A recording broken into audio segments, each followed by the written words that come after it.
আসসালামু আলাইকুম। গ্লোবাল ইসলামী ব্যাংক নিবেদিত নারী প্রেরণাময় অনুষ্ঠানের আজকের পর্বে স্বাগতম। প্রিয় দর্শক শ্রোতা, আমরা জানি নারী প্রেরণাময় অনুষ্ঠানটি নেক্সাস টেলিভিশনের একটি সাপ্তাহিক আয়োজন। এই আয়োজনে সাধারণত ইসলামের দৃষ্টিতে নারীদের বিভিন্ন বিষয় এবং সমসাময়িক বিষয়সমূহ নিয়ে আলোচনা করা হয়ে থাকে।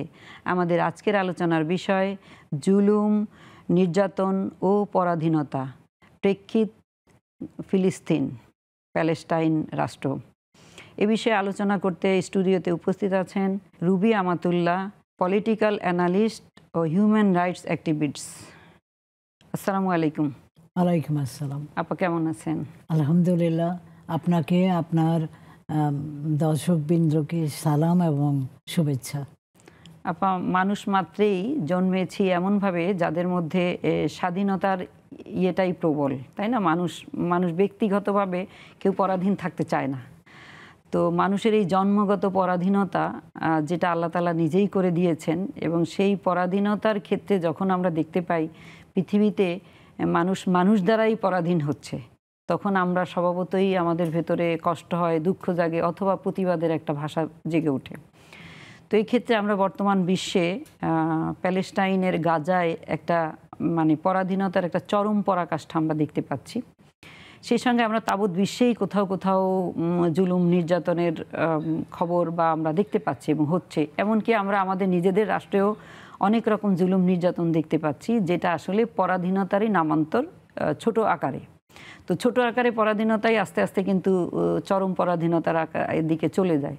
তো এই বিষয়ে আমি আজকে আপনার কাছে আবার জানতে চাইবো যে ফিলিস্তিনি সংগ্রামের, যেটা আমরা পরাধীনতার সবচেয়ে বড় উদাহরণ হিসাবে বিশ্বে দেখতে পাচ্ছি, তাদের উপর অত্যাচারের ইতিহাসটা নিয়ে যদি আপনি একটু আলাপচারিতা শুরু করেন। এটা একটা খুবই অভিনব ইতিহাস, 100 বছরের ইতিহাস। খুব ডিটেলস তো কথা বলতে পারবো না এত অল্প সময়ের মধ্যে, কিন্তু জায়নিজম সম্পর্কে আগে বলি। জায়নিজম কিন্তু আমরা বেশিরভাগ বুঝি সব ইহুদি বোধহয় জায়নিস্ট, বেশিরভাগ ইহুদি কিন্তু জায়নিস্ট নয়। ইনফ্যাক্ট এখন ইহুদিরা ভীষণভাবে ফাইট করছে জায়নিজমের এগেনস্টে। আমি যত বড় বড় রাইটার জায়নিজমের এগেনস্টে লিখছে, তারা কিন্তু বেশিরভাগই ইহুদি স্কলার এবং প্রফেসর, যেমন দ্য ইসরায়েল লবি, তারপরে ইলান পাপে, আবি শালন, এরা খুব নাম করা আপনার অ্যাক্টিভিস্ট এবং রাইটার। এরা তুলে ধরছে যে জায়নিজম কখনোই ইহুদি ধর্মের একটা রিপ্রেজেন্টেশন হতে পারে না। এবং জায়নিজমটা হচ্ছে সেকুলার কলোনিয়ালিজম। ইউরোপে যখন ইহুদিরা একটু অত্যাচারিত হচ্ছে, তখন এটা 1900 শতাব্দীর শেষের দিকে কিছু ইহুদি, প্রতাপশীল ইহুদি একটা ফর্মুলা বার করলো যে আমরা প্যালেস্টাইনে গিয়ে প্যালেস্টাইনের জনগণকে তাড়িয়ে দিয়ে ওই জায়গাটা আমরা দখল করব। তাদের যদি এই মনোভাব থাকতো যে আমরা প্যালেস্টাইনে যাব, কিন্তু প্যালেস্টিনিয়ানদের সঙ্গে আমরা মিলেমিশে চলব, কারণ সেই জায়গায় আমাদের থাকা যাবে। যে ইহুদিরা কিন্তু সংখ্যায় খুব কম, সমস্ত পৃথিবীতে তখন 10 লক্ষ না, হ্যাঁ 1 কোটির মতন ছিল। এখন বোধহয় আপনার 1,70,00,000 হয়েছে। এদের খুব বেশি না। আর বেশিরভাগ কিন্তু ইসরায়েলে না, একটা অল্প সংখ্যক ইহুদি কিন্তু ইসরায়েলে গেছে। তো ওখানে মিলেমিশে কিন্তু থাকতে পারতো, কিন্তু তাদের হচ্ছে যে একটা মনোভাব, সেটা হচ্ছে ইহুদি জুইশ সুপ্রিমেসিস্ট মনোভাব, যে আমরা অনেক উপরের জাত, এরা নিচের জাত। এই জিনিসটাই যখন করা হয় যে রেইসিজম, জায়নিজম আসলে একটা খুব রেইসিস্ট আইডিওলজি। এটা আমার কথা না, এটা ইহুদিরাই বলছে যে এটা কখনো আমাদের ইহুদি ধর্মের পার্ট হতে পারে না, আর ইসরায়েল আমাদেরকে রিপ্রেজেন্ট করে না। জুইশ ভয়েস ফর পিস, এরা তো প্রচুর কাজ করছে আমেরিকাতে। গ্র্যান্ড সেন্ট্রাল স্টেশন অকুপাই করে ওরা বসেছিল, অ্যারেস্ট হয়েছে 200-300 জন অ্যারেস্ট হয়েছে কিছুদিন আগে। এই কয়েকদিন আগে একটা বিরাট নিউ ইয়র্কে করেছে, এরা তো করে যাচ্ছে। এখন এই জায়নিস্টদেরকে হতে দিল কেন, পৃথিবী হতে দিল কেন? ইসরায়েল যা বলতে চায়, Israel has right to defend itself. America, ইউরোপে খুব প্রভাবশীল কিছু জায়নিস্ট ছিল, তারা এলিট। তারা সেইখানকার পলিটিক্যাল লিডারকে টাকা পয়সা দিয়ে এবং নানা রকম থ্রেট করে, যেমন ট্রুম্যানকে বলেছে যে তুমি যদি ইসরায়েল প্রতিষ্ঠা না করো, প্রেসিডেন্ট ট্রুম্যান তখন, তাহলে তুমি নেক্সট ইলেকশনে হেরে যাবে, আমরা দেখব যে তুমি নেক্সট ইলেকশনে হেরে যাবে। তখন ইলেকশনে জেতার জন্যে সে একটা এমন কাজ করলো যার ওর আগের সমস্ত লিডাররা নাকচ করেছে। আমেরিকার একটা কমিশনই বলেছে যে কোনো ইহুদি রাষ্ট্র প্যালেস্টাইনে করা যাবে না, এটা আমেরিকার পজিশন ছিল। এটা কিং ক্রেন কমিশন বলে গেছে 1919 সালে। তার কারণ হচ্ছে প্যালেস্টাইনে ইহুদি, খ্রিস্টান, মুসলমান এবং আরও এরা সব শান্তিপূর্ণভাবে শতাব্দীর পর শতাব্দী ওখানে আছে, এখানে কোনো ঝামেলা হচ্ছে না। এখানে তুমি একটা ইহুদি রাষ্ট্র ঢুকিয়ে দিয়ে তুমি এইখানে একটা মারপিট, লম্বা সময়ের জন্য একটা ওয়ার, ব্লাডশেড, এইগুলি তৈরি করা, এগুলি করা বন্ধ। তো আমেরিকার পলিসি ছিল ইহুদি রাষ্ট্র করা যাবে না। কিন্তু এই আমেরিকার ভিতরে যে জায়নিস্টরা ছিল তারা খুব ইনফ্লুয়েন্সিয়াল, তারা ব্যাংক কন্ট্রোল করে, তারা বিজনেস কন্ট্রোল করে, তারা মিলিটারিকে কন্ট্রোল করে, তাদের অনেক প্রভাবশীল, এখন আরও প্রভাবশীল। এইরকম একটা শোষক গোষ্ঠী আপনি দেখবেন, ইসরায়েল যা বলতে চায়, Israel has right to defend itself. যখন ইসরায়েল নিজেই একটা পরাশক্তি, নিজেই অকুপাই করে আছে, নিজেই অত্যাচার করছে, আবার সে বলছে আমি একজন ভিকটিম, আমাকে সাহায্য দাও, আমাকে টাকা পয়সা দাও, মিলিটারি অস্ত্রশস্ত্র দাও, আমি আমার নিজেকে ডিফেন্ড করব। সেই কথাগুলি আবার আমেরিকান প্রেসিডেন্টরা এখন বলছে, আগে বলতো না। তো এই কারণে আমি এলিট, এটা হচ্ছে শোষক গোষ্ঠীর একটা সমন্বয়।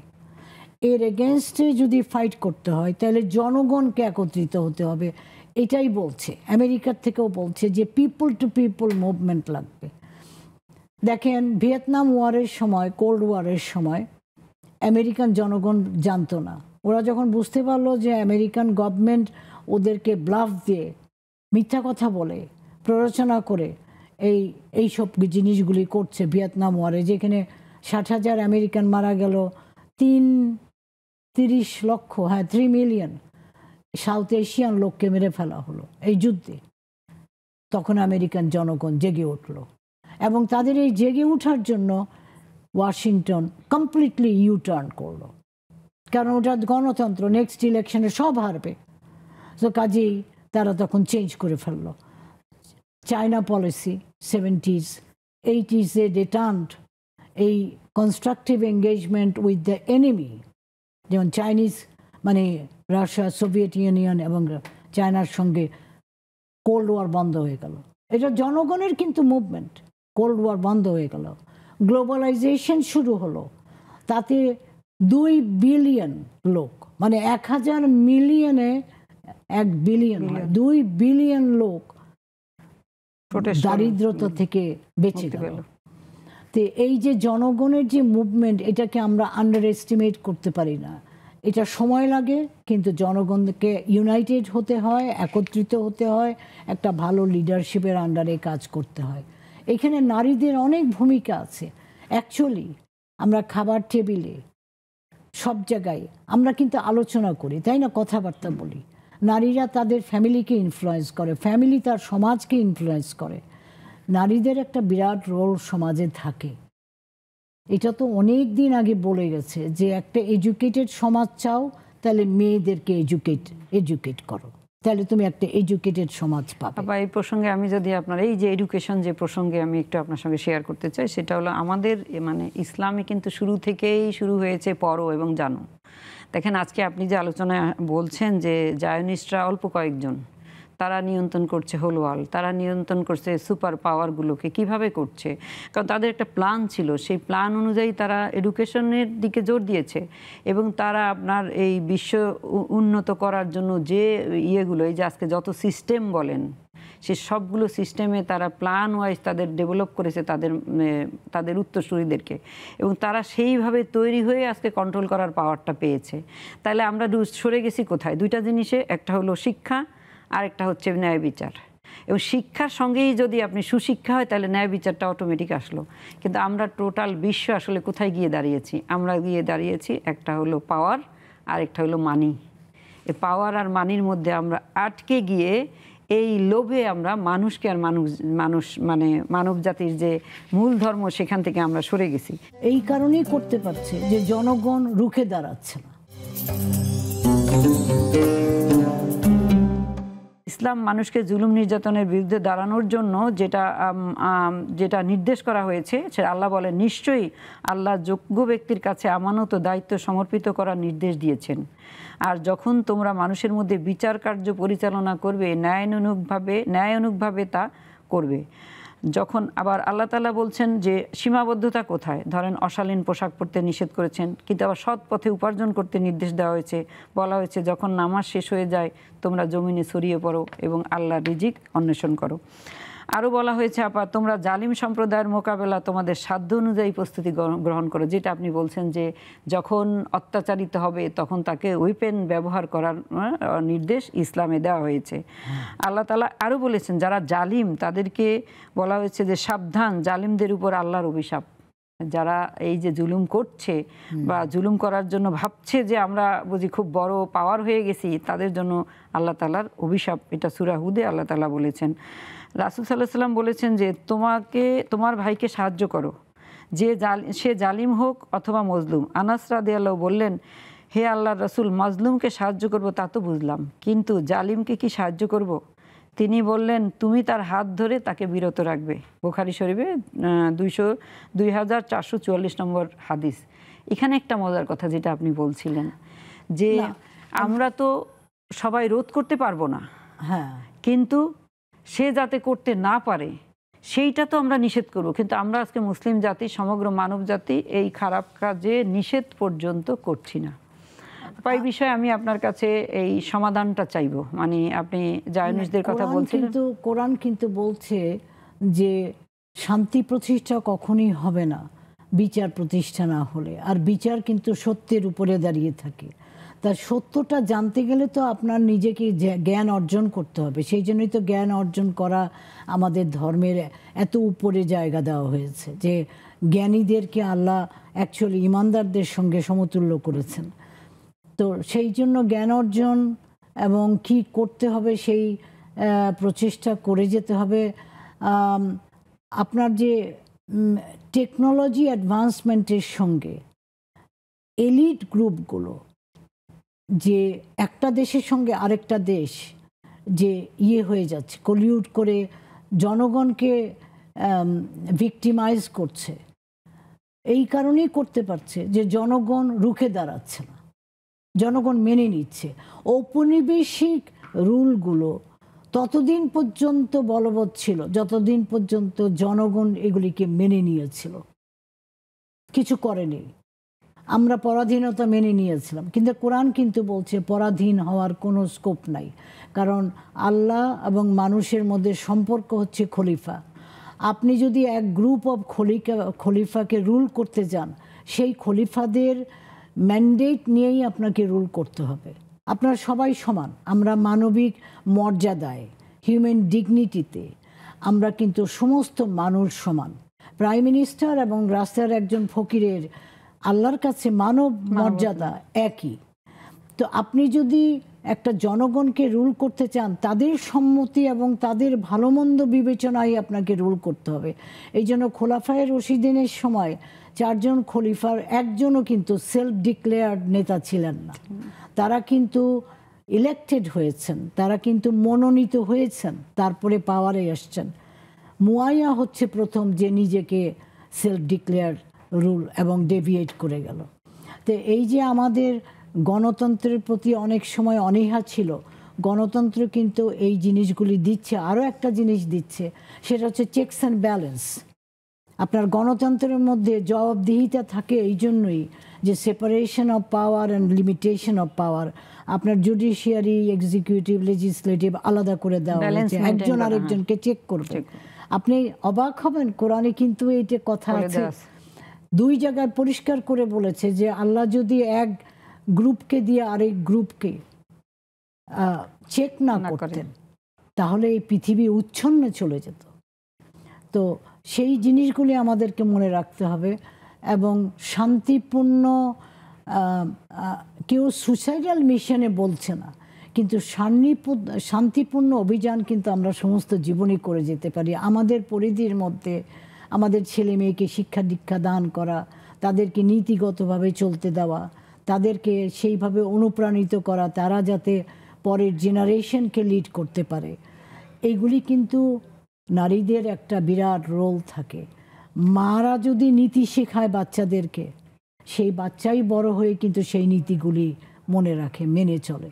বাবা মার মধ্যে যদি অশৃঙ্খল বা নীতিহীনতা, শুধু লেখাপড়া করো, শুধু ডিগ্রি করো, শুধু লেখাপড়ায় ভালো করো, কিন্তু আপনি ধৈর্য শিখালেন না, ইমান শিখালেন না, আপনি ভালো কাজে তাদেরকে মানে ইন্সপায়ার করলেন না, তাহলে তারা তো ওই মেটেরিয়ালিস্টিক লোকই হবে। তারা তো ওইটাকে বজায় রাখার জন্য শাসক গোষ্ঠীকে তেল দিতে থাকবে।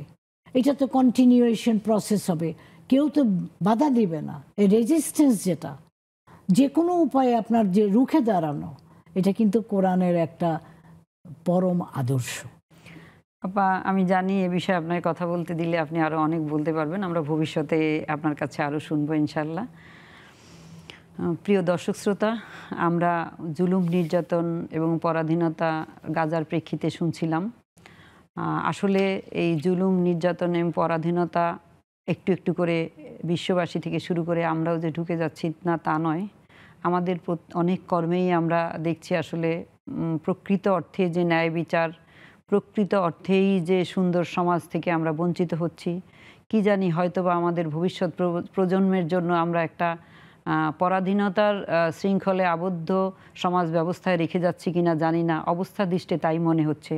আসুন আমাদের মা বোনদের হাতে যতটুকু আছে আমরা ততটুকুকেই রুখে দাঁড়ানোর ব্যবস্থা করি, ততটুকুই সমাধানের পথে এগিয়ে যাই। আজ এখানেই, আল্লাহ হাফেজ।